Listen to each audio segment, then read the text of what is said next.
A man of visions whose spoken words held the power to reshape the future of entire kingdoms. A monarch shaking with fear upon his royal seat, consumed by desperation to halt a nation that no military force could overcome. And caught between these two powerful figures, an animal of burden, a simple donkey who would perceive the glory of heaven far more clearly than the celebrated prophet seated upon her back. What you are about to hear stands among the most bizarre and deeply troubling accounts recorded anywhere in sacred scripture. In this narrative, the Almighty flips every expectation on its head, peeling back the layers of human ambition, exposing the rot of pride, and demonstrating the absolutely unbreakable nature of divine blessing. A man celebrated throughout the ancient world for his supernatural insight will find himself completely blind to the heavenly messenger standing directly in his path.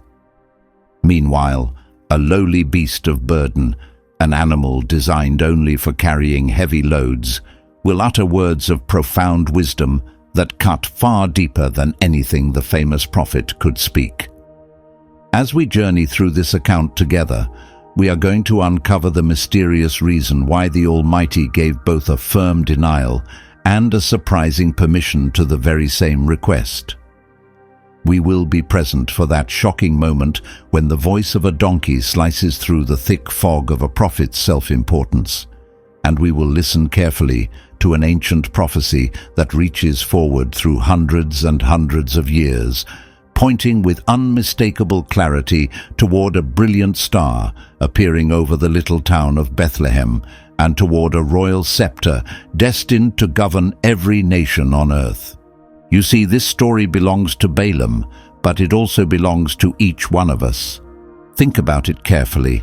How many times have we chased after what looked like a golden opportunity while completely ignoring the warning signs that God placed directly in our path?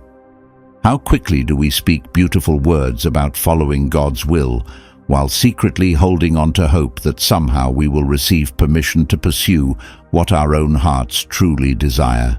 Consider this unsettling thought.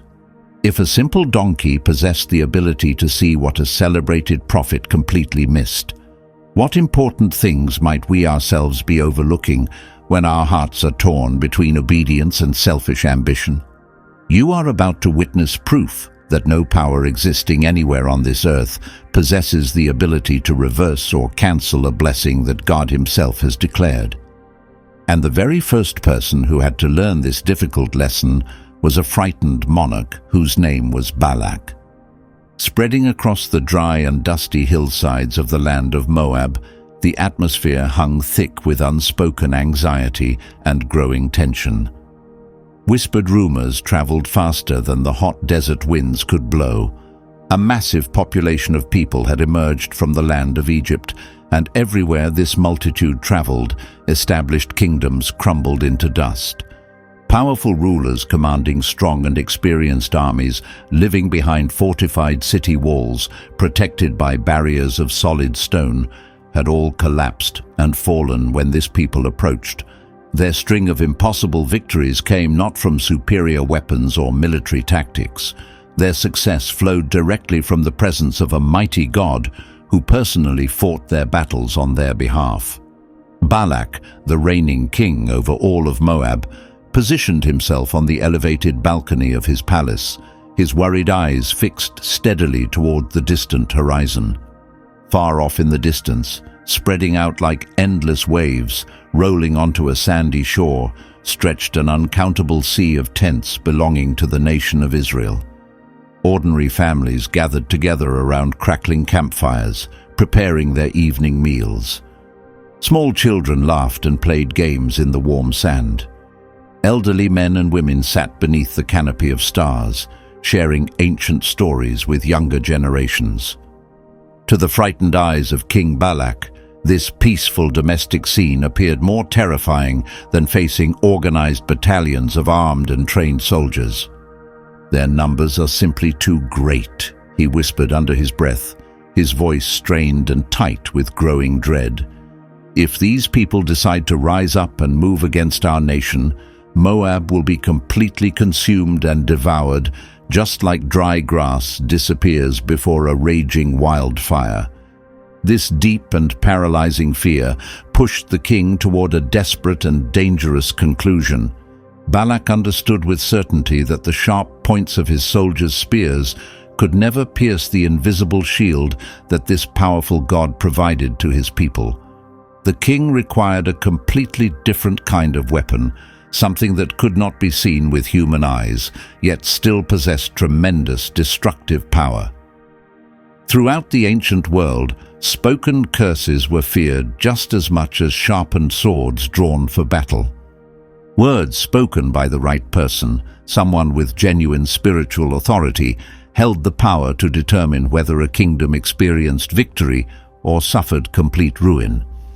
And there was one particular name that people whispered with a mixture of deep respect and careful caution whenever matters of blessings and curses arose.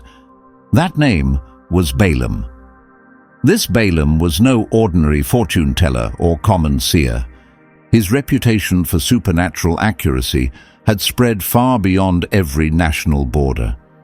Whenever Balaam pronounced a blessing over someone, visible prosperity and success reliably followed. Whenever he uttered a curse against an enemy, swift destruction inevitably fell upon them. Mighty kings actively sought his services, and entire nations treated him with the highest respect. If any human being walking the earth possessed the ability to turn the tide of events against the seemingly invincible nation of Israel, King Balak firmly believed that Balaam was certainly that man. Now, Balaam lived far from the borders of Moab, completely outside the inner circle of prophets and advisors that normally served Balak's court. But that geographical distance did not matter to the frightened king. His overwhelming fear completely silenced any natural caution he might have felt. The desperate monarch made his decision without hesitation. He would willingly pay any price demanded. He would gladly offer any honor requested. Nothing was too costly if only Balaam would agree to come and help. Royal messengers were quickly summoned to the palace and loaded down with extravagant promises of wealth, influence, and lasting glory. These men would ride their fastest horses across swollen rivers and through deep valleys until they reached the distant home where the famous prophet resided. The mission assigned to them could not have been clearer. Bring Balaam back to the land of Moab, and through the powerful curses that flow from his mouth, weaken and cripple the nation of Israel. Already at this early point in our story, we can detect the whisper of deep irony. King Balak trembled with terror before the vast numbers of Israel's population, yet remarkably, he showed no fear whatsoever toward Israel's God. The foolish king imagined that his gold coins could purchase something that heaven itself had already permanently sealed and settled. He actually believed that a human curse could somehow unravel and undo what the eternal Creator himself had blessed with his own voice. In the fog of his desperation, the ruler of Moab completely overlooked the single most important truth in the entire situation. No amount of accumulated wealth, no quantity of sacrificial altars built and burning, possessed any power whatsoever to change or reverse a word that the Lord had already spoken.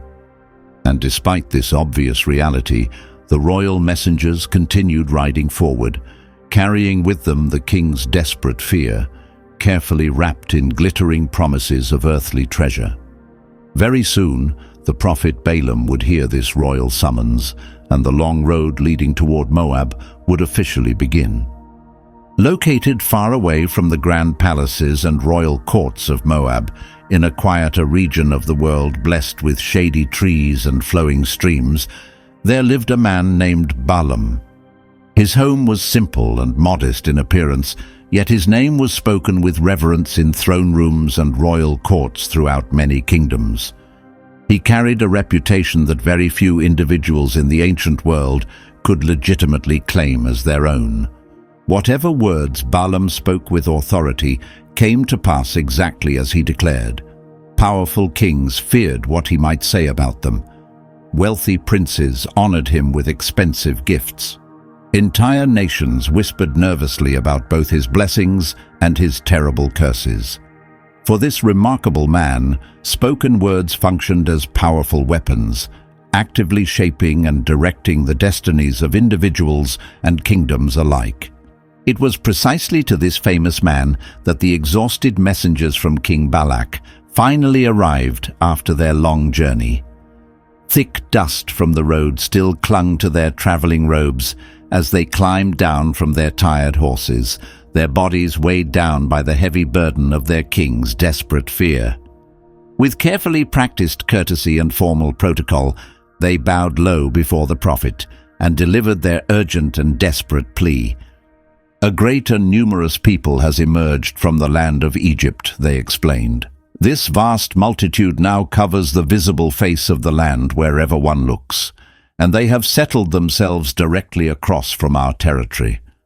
We beg you to come with us and pronounce a curse upon them, because their power is simply too great for our king to handle.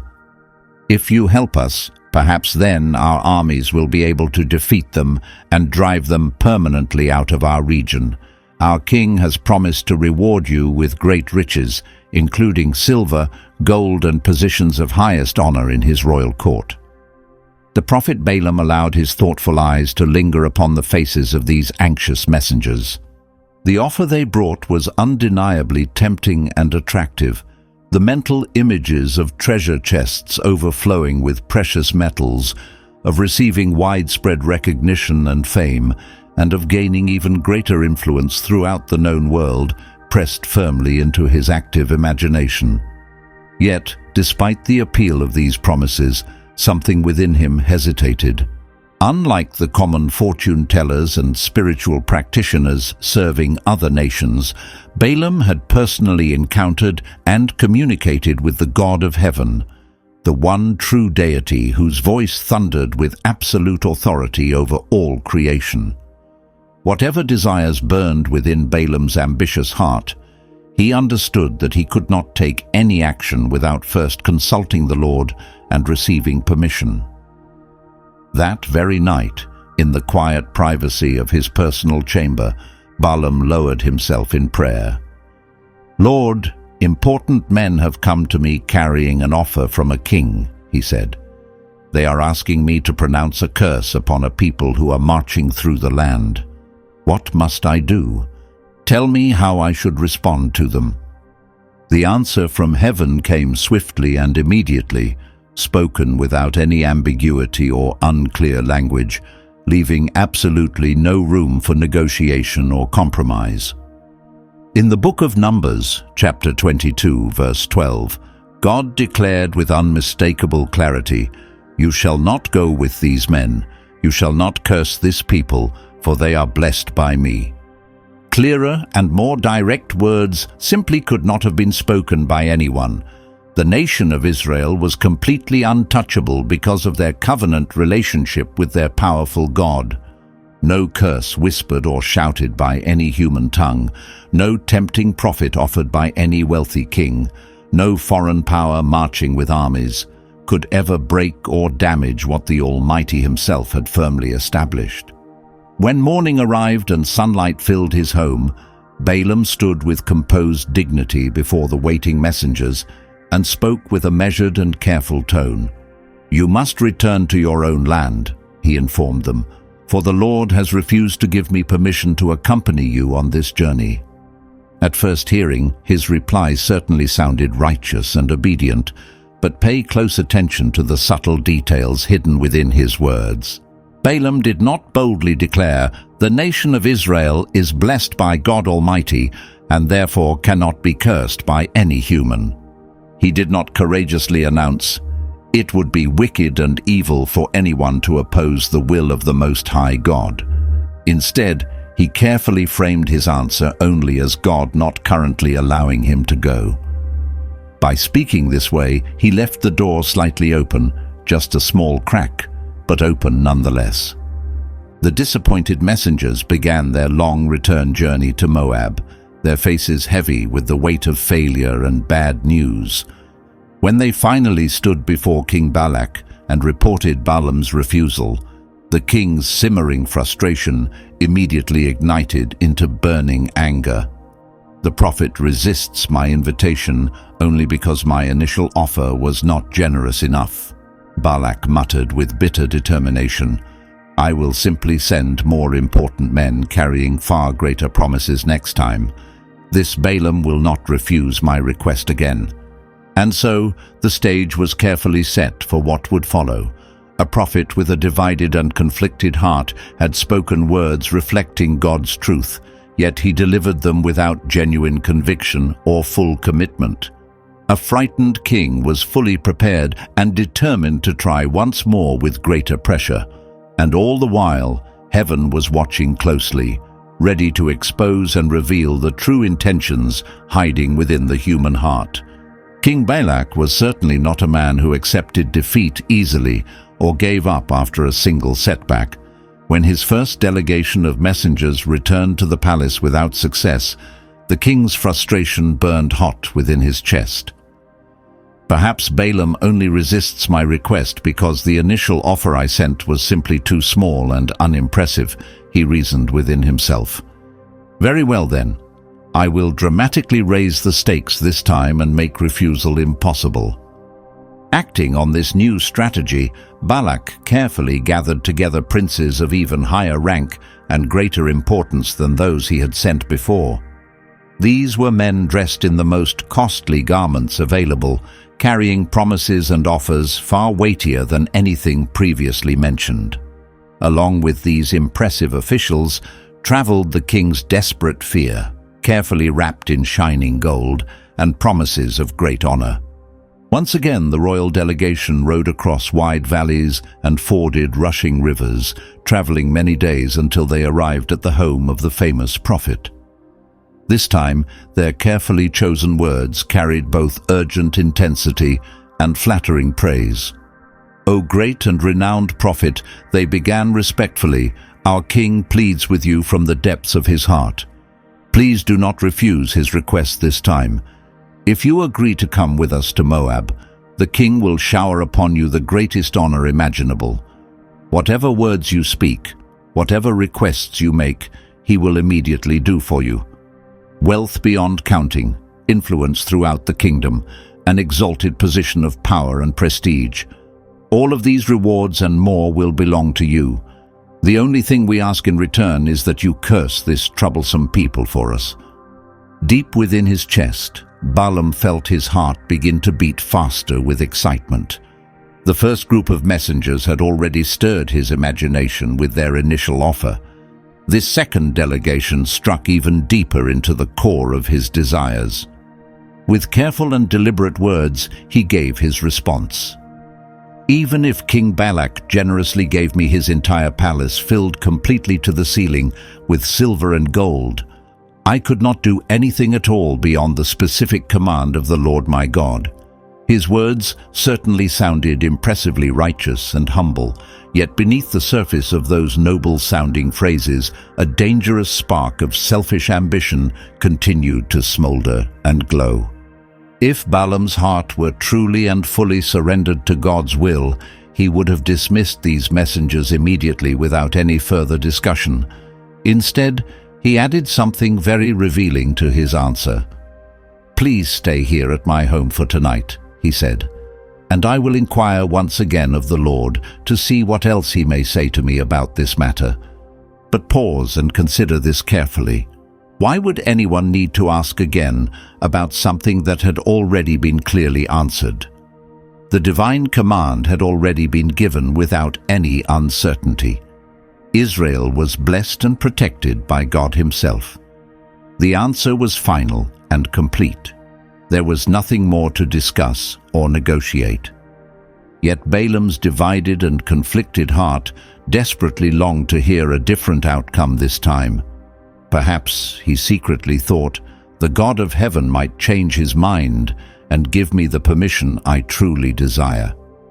That night in the darkness, the Lord came to Balaam with a response that was both striking and filled with hidden danger.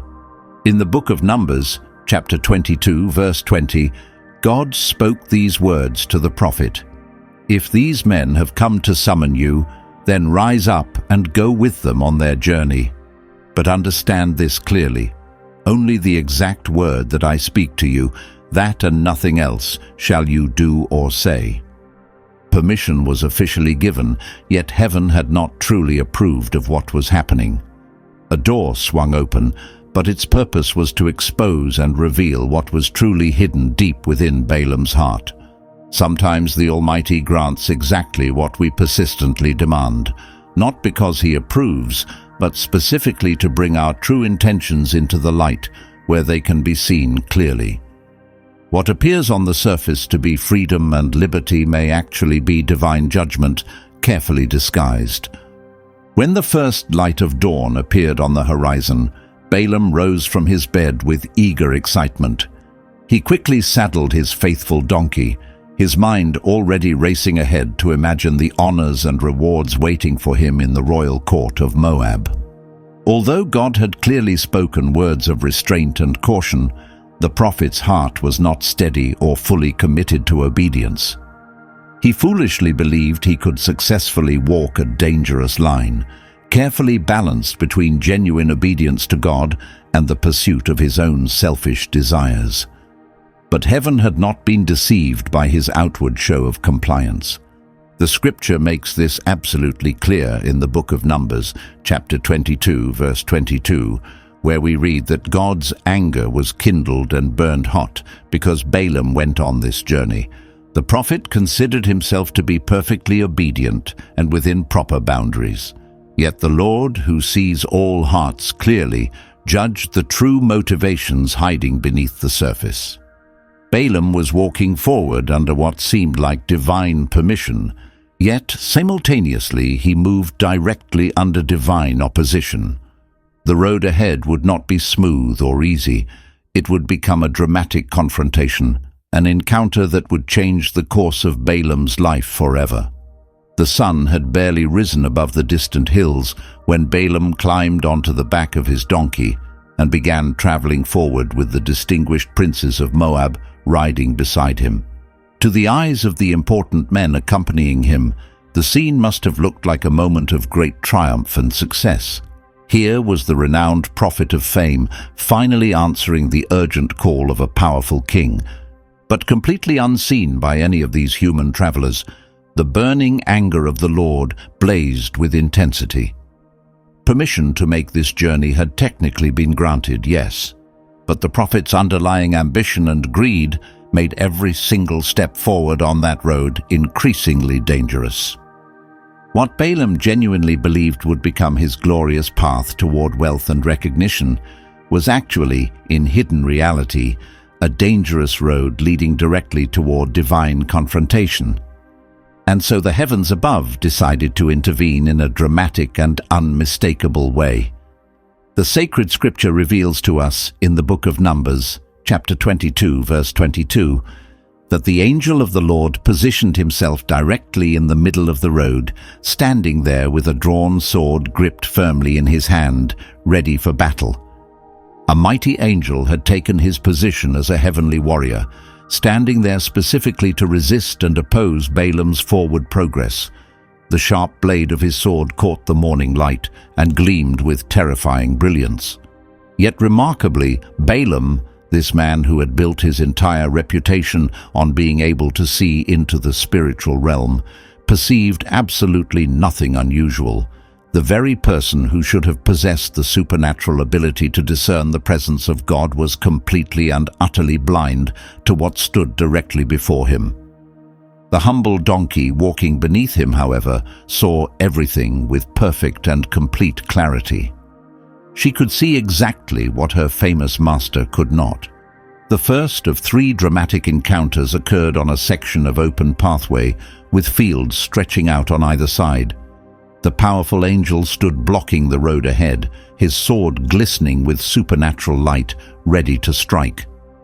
The donkey, seeing this terrifying sight, suddenly veered sharply off the path and wandered directly into the open field beside the road.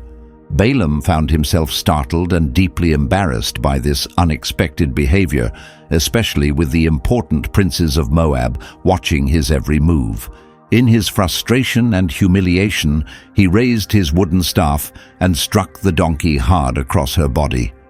To his limited human perception, her behavior appeared to be nothing more than stubborn animal defiance, but heaven above saw something entirely different.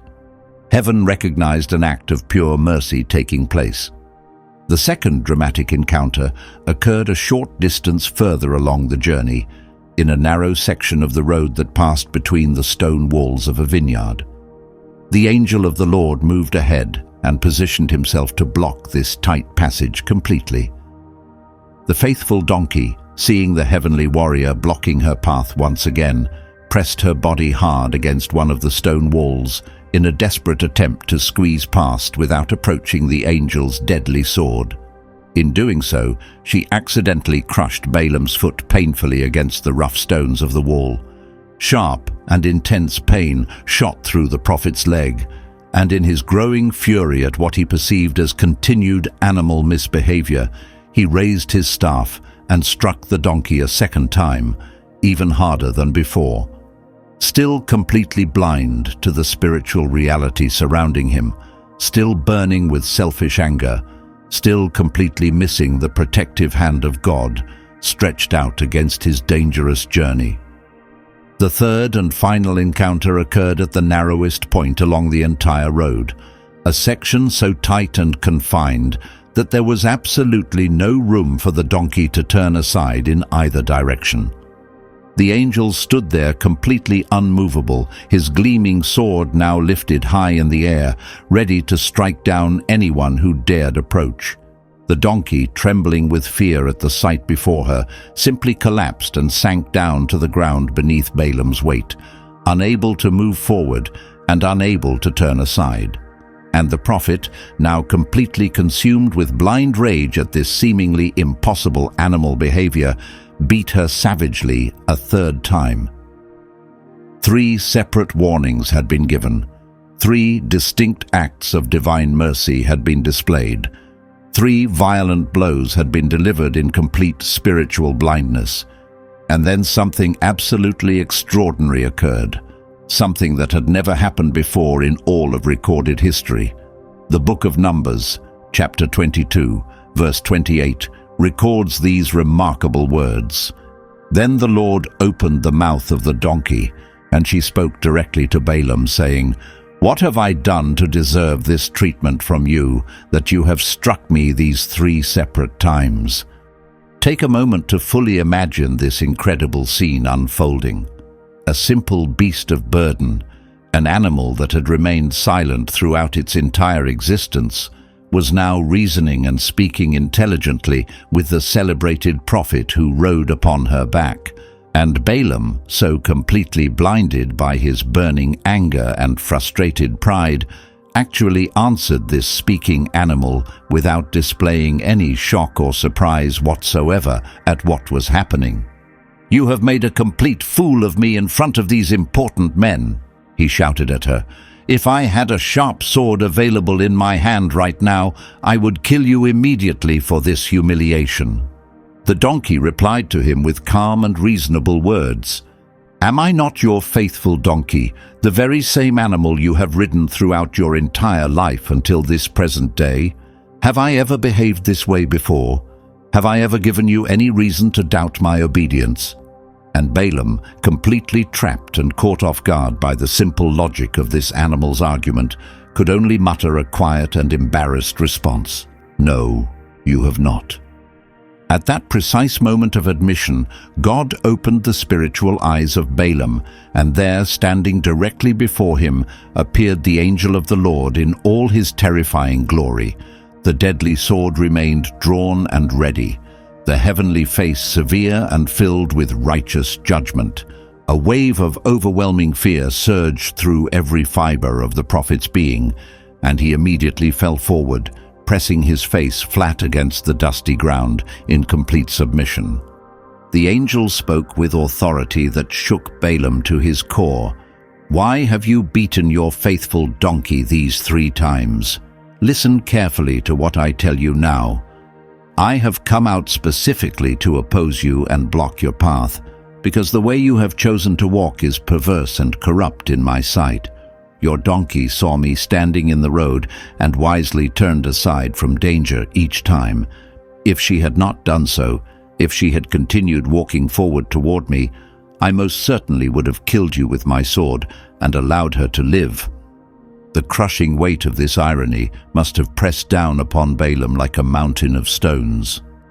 The prophet who built his entire career and reputation claiming supernatural spiritual sight had been completely blind. The simple animal he had beaten and despised actually possessed more genuine discernment than he did. The angel had declared the truth plainly and without softening. Balaam's innermost intentions were corrupt and polluted. His chosen path was crooked and offensive to heaven. He had been spared from certain death only through the mercy of God, working through a humble creature that walked beneath him. Completely shaken and trembling with fear, Balaam opened his mouth and made a confession. "I have sinned greatly," he admitted. "I did not know that you were standing in the road to oppose my journey.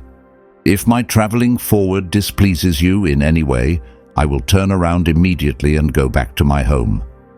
The angel slowly lowered his gleaming sword and delivered a stern and serious charge to the humbled prophet. "You may continue forward and go with these men to Moab, but understand this command clearly. You must speak only and exactly the word that I tell you to speak. Nothing more and nothing less." Balaam rose slowly from the ground, deeply humbled yet still remaining under the watchful eye of heaven. His innermost heart and its hidden motivations had been completely exposed for all to see.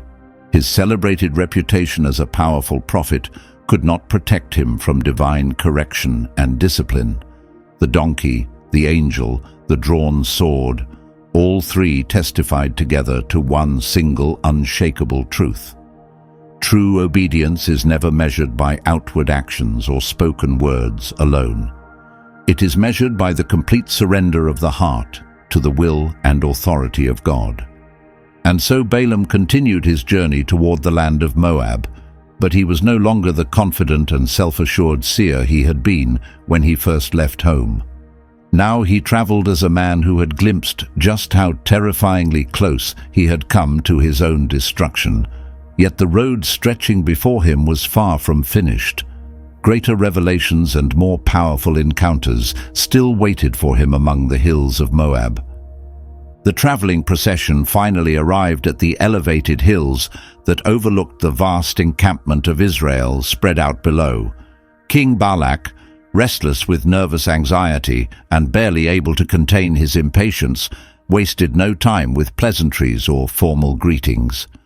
He immediately led Balaam up to a high place of worship where the countless tents of Israel stretched across the valley floor like a vast sea of white canvas shimmering beautifully under the bright rays of the sun. To the frightened eyes of the king, this massive sight represented nothing but dread and impending doom. But to the eyes of heaven looking down, it was a beautiful picture of divine promise being faithfully fulfilled. King Balak had ordered his servants to prepare altars for sacrifice, 7 of them in total, each one loaded with offerings of bulls and rams. The foolish king actually believed that the sheer quantity and expense of religious ritual might somehow influence and sway the outcome in his favor. He imagined that the God of Israel could be purchased and manipulated with impressive offerings, as if the Almighty were some local deity that could be bribed. With eager anticipation gleaming in his eyes, the king turned to face the prophet and made his urgent request. "Now speak the curse over them for me. Destroy them with your words." Balaam, still deeply sobered by the terrifying warning he had received from the angel on the road, stepped aside from the king to seek a word from the Lord. And the word of God came to him with unmistakable clarity and unbending firmness. When the prophet returned to stand before the waiting king, Balak's eyes glistened with greedy expectation, fully anticipating words of destruction and cursing. Instead of the curses the king desperately wanted to hear, Balaam's voice thundered across the hilltop with words of powerful blessing. "From the distant land of Aram, King Balak has brought me here," the prophet proclaimed in a loud voice. "The king commanded me, saying, 'Come and curse the descendants of Jacob for me. Come and pronounce words of denunciation against Israel.' But how can I possibly curse someone whom God himself has not cursed? How can I denounce someone whom the Lord himself has not denounced? From the tops of these rocky heights I can see them clearly. From these elevated hills I look down and behold them. They are a people who dwell apart from all other nations, set aside and distinct, not counted or numbered among the common peoples of the earth." These unexpected words struck the ears of King Balak like the heavy blow of a blacksmith's hammer. The nation of Israel had been declared a people set apart and specially chosen by God himself. They were completely untouchable by any human schemes or plots, far beyond the reach of Balak's desperate fear. The king's expectant face fell dramatically, his features twisting with shock and bitter disappointment. This was not the supernatural power he had paid so much money to purchase. "What have you done to me?" the king cried out in anguish and frustration. "I brought you here from a distant land specifically to curse my enemies and destroy them. Instead of cursing, you have pronounced powerful blessing over them." Balaam answered the furious king with a tone of calm certainty that could not be shaken. "Must I not speak exactly what the Lord places in my mouth? I have no choice in this matter. I can only say what God commands me to say." Here, the essential lesson of this entire story emerges with perfect clarity for all to understand. The blessing that God pronounces over his chosen people is absolutely irrevocable. It cannot be taken back or cancelled. No curse spoken by any human tongue can overturn it. No enemy, no matter how powerful or determined, can undo what God has done. The true source of Israel's strength never came from their military might or their large population.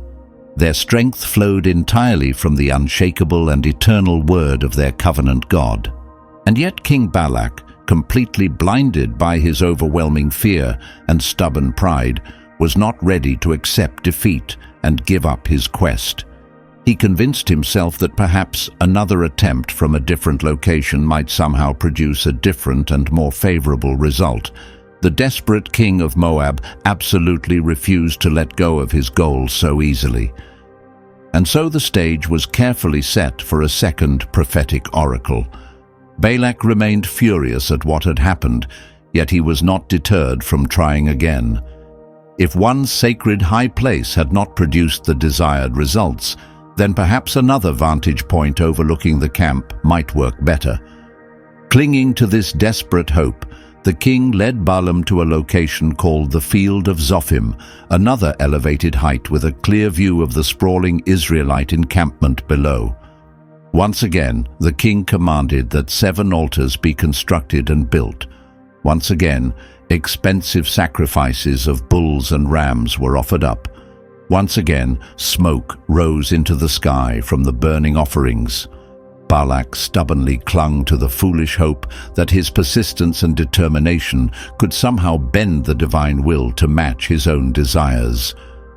Balaam withdrew from the king's presence once again, seeking to hear a word from the Lord. And once more, the word of God came to him, unshakable in its authority and absolute in its certainty. When the prophet returned to where the king waited anxiously, Balak leaned forward with desperate eagerness, hungry for words of cursing and destruction against his enemies. Instead of curses, however, the prophet delivered a revelation even more powerful and sweeping than the first one had been. "Rise up from where you sit, Balak, and listen carefully to my words. Give your full attention to me, son of Zippor. God is not a mere human being that he should tell lies. He is not a mortal son of man that he should change his mind about something. Has God ever spoken a promise and failed to do it? Has he ever declared something and failed to bring it to completion? Listen carefully to what I say. I have received a direct command from heaven to bless this people. God himself has blessed them with his own voice, and I have absolutely no power to revoke or cancel what he has done. The blessing that God had pronounced was not some fragile or temporary decree that could be reversed by human effort. It was firmly rooted and grounded in the eternal and unchanging character of God himself. Human kings might change their minds and reverse their decisions. Prophets and spiritual leaders might stumble and fall into error. Yet the Lord of heaven never wavers from his word. Never. His spoken promise stands as fixed and permanent as the stars in the heavens above. Balaam continued delivering his prophetic message with growing power and authority. The Lord has not observed wickedness in Jacob. He has not seen trouble or wrongdoing in Israel. The Lord their God walks among them and is personally present with them. The triumphant shout of their king echoes through their camp. God himself brought them out of the land of Egypt with mighty power. He possesses strength comparable to the power of a wild ox. Understand this truth clearly. There is absolutely no magical spell or enchantment that can work against Jacob. There is no divination or fortune-telling that can harm Israel. From this day forward, it will be said of Jacob and Israel, "Look and see what amazing things God has done for his people." This declaration was far more than a simple blessing of protection. It was a complete shield of divine immunity. No spell cast by any sorcerer, no dark magic performed by any practitioner of evil arts, no scheme devised by human minds or demonic powers could touch or harm the nation of Israel. The surrounding nations could rage and plot all they wanted. The covenant that God had made with his people stood absolutely firm and unbreakable. King Balak's simmering frustration finally boiled over into open desperation. "If you refuse to curse them as I have asked," he pleaded with the prophet, "then at the very least stop blessing them. Do not speak any more good things over them." His pathetic plea revealed just how desperate and hopeless his situation had become. His original hope was collapsing completely under the crushing weight of God's unbreakable word. Balaam could only respond with what had become undeniably obvious to everyone present. "Did I not tell you clearly from the beginning? All that the Lord speaks to me, I absolutely must do. I have no other choice." Yet the stubborn determination of King Balak was still not completely spent. If the second mountain had failed to produce the desired curse, then the king convinced himself that perhaps a third attempt might finally succeed. The desperate ruler of Moab would make one more effort, completely failing to realize that with each new attempt, God was simply magnifying his own glory and demonstrating more clearly the complete futility of resisting his sovereign will. King Balak's frustration had finally reached its absolute breaking point, yet his desperate determination still drove him forward to try once more. If two different mountains had failed to produce the curse he wanted, then perhaps a third location might finally yield the destructive words he longed to hear. Clinging to this last thread of hope, the king led Balaam to the very top of a mountain called Peor, a high elevation overlooking the barren wasteland stretching toward the distant horizon. Once more, 7 altars were carefully raised and constructed. Once more, 7 bulls and 7 rams were offered as sacrifices. Once more, smoke rose into the sky from the burning offerings, and once more, heaven above remained completely unmoved by all this religious activity. This time, however, something truly remarkable and different happened. Balaam did not even bother to withdraw from the king's presence to seek omens or signs as he had done before. Instead, the Spirit of God came upon him directly with overwhelming power, and the words that flowed from his mouth carried such weight and authority that they silenced every sound across the hills. Hear the oracle of Balaam, son of Beor. Hear the oracle of the man whose spiritual eyes have been opened. Hear the oracle of one who clearly hears the words of God himself, who sees visions from the Almighty and falls down before his presence, yet whose eyes remain uncovered and open to perceive. How beautiful and lovely are your tents, O descendants of Jacob! How wonderful are your dwelling places, O Israel! They spread out like valleys stretching into the distance. They appear like well-watered gardens planted beside a flowing river. They stand like fragrant aloe trees planted by the Lord himself. They rise like mighty cedar trees growing beside abundant waters. Water shall overflow from their buckets in abundance. Their descendants shall multiply and spread throughout many lands near great waters. Their king shall rise higher than the king called Agag. Their kingdom shall be lifted up and exalted above all others. This was no curse of destruction. This was a breathtaking and glorious description of Israel's magnificent future. Their countless tents, far from representing a threat to King Balak as he imagined, were seen as beautiful and precious in the eyes of God Almighty. Their destiny was not destruction, but rather abundance, strength, and exaltation above every other nation. A great king would rise from among their descendants, a ruler far greater and more powerful than any of the surrounding nations could produce. Balaam continued delivering his prophetic message with even greater power.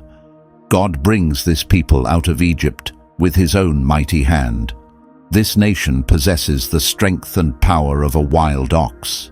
They shall consume and devour the nations that oppose them and stand as their enemies. They shall break the bones of those who fight against them. They shall pierce their adversaries through with deadly arrows. This nation crouches down in strength. They lie down like a powerful lion. Who would dare to rouse them from their rest? Blessed are all those who bless this people, and cursed are all those who curse them. The ancient covenant promise that God had originally given to Abraham was now echoing through the voice of Balaam, a prophet who had originally come to curse. The destiny of Israel stretched far beyond mere survival. They were destined for complete and total triumph over every enemy. They would rise among the nations like a mighty lion that none would dare to challenge, untouchable by human hands, shielded completely by divine decree. King Balak could bear these words no longer. In a fit of absolute fury, he struck his hands together violently.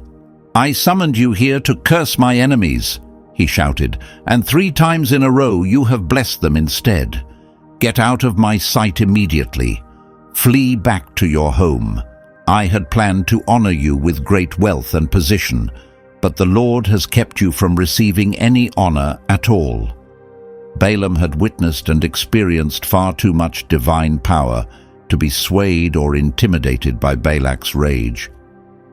"Did I not tell your messengers clearly when they first came to my home?" he replied calmly. "I cannot do anything beyond what the Lord commands. Whatever he speaks to me, that and only that must I speak." Yet Balaam was not quite finished with his prophetic ministry in Moab. One more vision remained to be delivered, a prophecy that would stretch far beyond the borders of Moab, far beyond the boundaries of Israel itself, pointing with unmistakable clarity toward the coming of a king unlike any other the world had ever seen.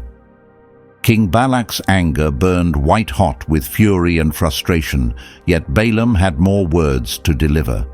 3 times the prophet had spoken blessing over Israel. 3 times the king had been publicly humiliated before his servants and officials. Now, under the direct influence and inspiration of the Spirit of God, Balaam prepared to deliver one final oracle, a prophecy that would echo far beyond the borders of Moab, far beyond the lifetime of everyone present. The prophet lifted his eyes toward the distant camp of Israel and spoke with a voice carrying solemn and weighty authority. "Hear the oracle of Balaam, son of Beor. Hear the oracle of the man whose spiritual eyes have been opened wide.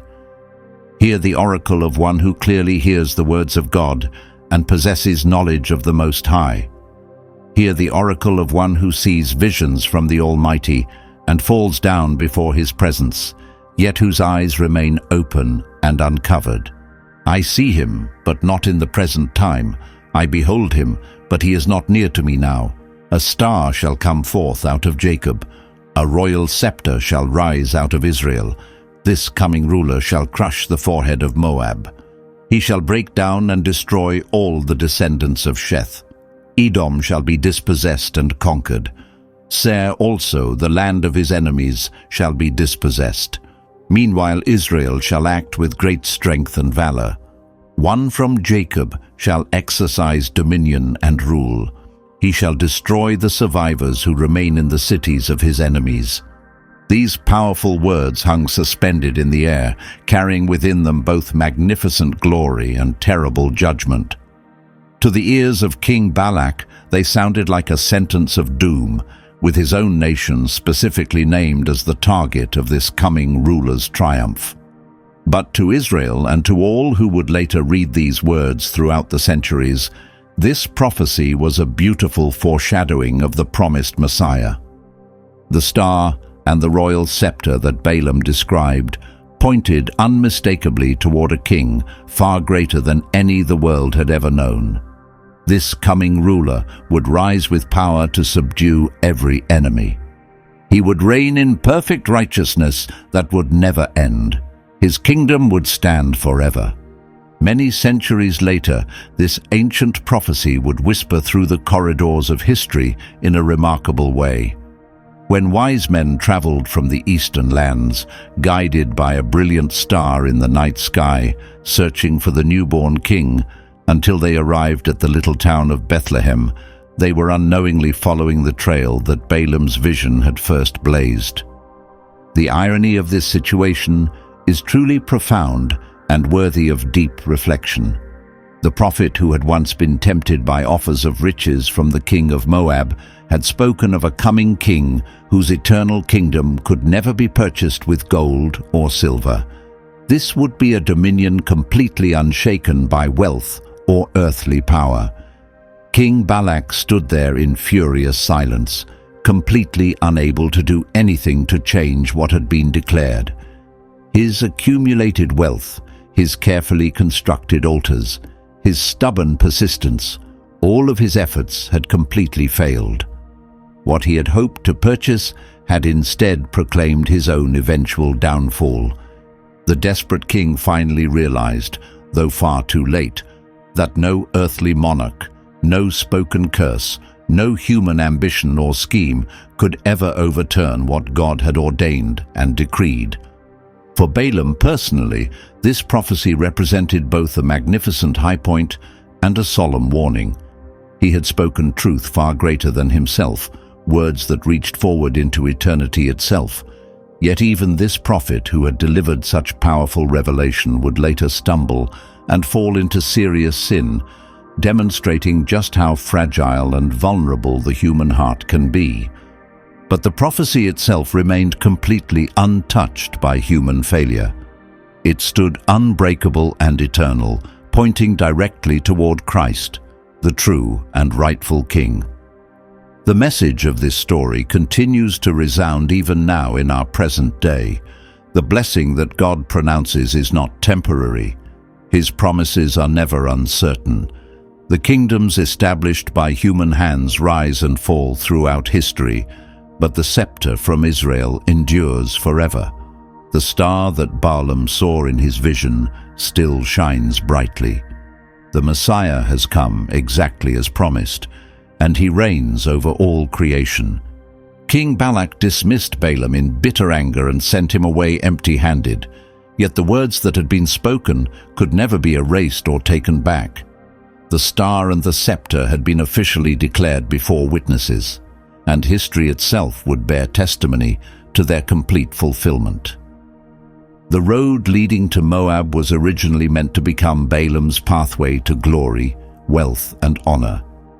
Instead, it became a powerful testimony to the absolute sovereignty of God over all human affairs. Consider the unlikely collection of witnesses in this story.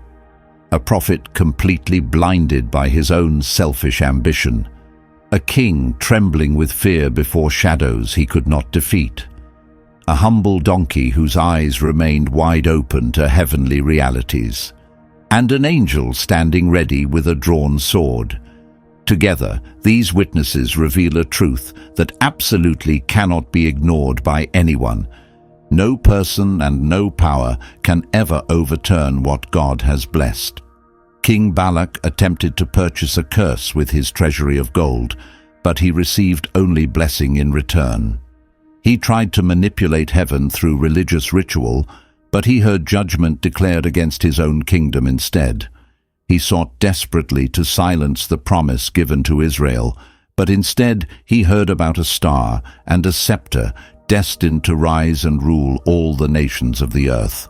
The more intensely he resisted, the more clearly the will of God shone forth for everyone to see. Balaam himself stands before us as a mirror in which we can examine our own hearts. He heard the voice of God with remarkable clarity, yet his heart continued leaning toward gold and earthly honor. He prayed the right words and made the right religious gestures, while inwardly he longed for permission to do exactly what he wanted. Even when he was dramatically spared through the mercy of a donkey and the restraint of an angel, his story serves as a reminder of how dangerous a divided heart can be. True obedience to God means surrendering every hidden desire to His authority. It means bringing even our secret hopes and ambitions under His lordship. And then there is the profound irony in this story that humbles all of us. The donkey saw clearly what the celebrated prophet completely missed. The least expected voice in the entire narrative became God's chosen instrument of correction and warning. This should remind us that the Lord can use anyone, even the simplest and most humble creature, to speak His truth when it needs to be heard. Genuine spiritual authority comes from the word that God gives, not from the impressive titles that humans carry. For all of us living today, the lesson of this story remains sharp and timeless. Have we, like Balaam, ever attempted to walk both roads at the same time, honoring God with our spoken words while secretly chasing after our own selfish ambitions? Have we, like Balak, ever tried to resist or fight against what God has already decreed and established? These are not merely ancient questions from a distant past. They are living challenges that call us to examine our own hearts honestly. The prophecy of the star and the scepter points us directly and unmistakably to Christ, the true and eternal King. He is the light that rose out of Jacob exactly as promised. He is the ruler whose dominion will never come to an end. To submit our lives fully to Him is to stand firmly within a blessing that can never be broken by any force in the universe. Friend, if this story has stirred something deep within your spirit, do not let that feeling fade away without acting upon it. Take time to reflect honestly on where your heart truly leans. Bring every hidden area of your life fully under the authority of His will. Share this powerful message with others who desperately need both hope and correction in their lives. And if you desire to walk deeper into the riches of God's Word with us, subscribe to this channel and join our growing community where faith and truth are proclaimed without compromise. Because when all is said and done, this ancient story reveals a God whose will always prevails in the end, whose spoken word stands firm forever, and whose blessing endures throughout all eternity.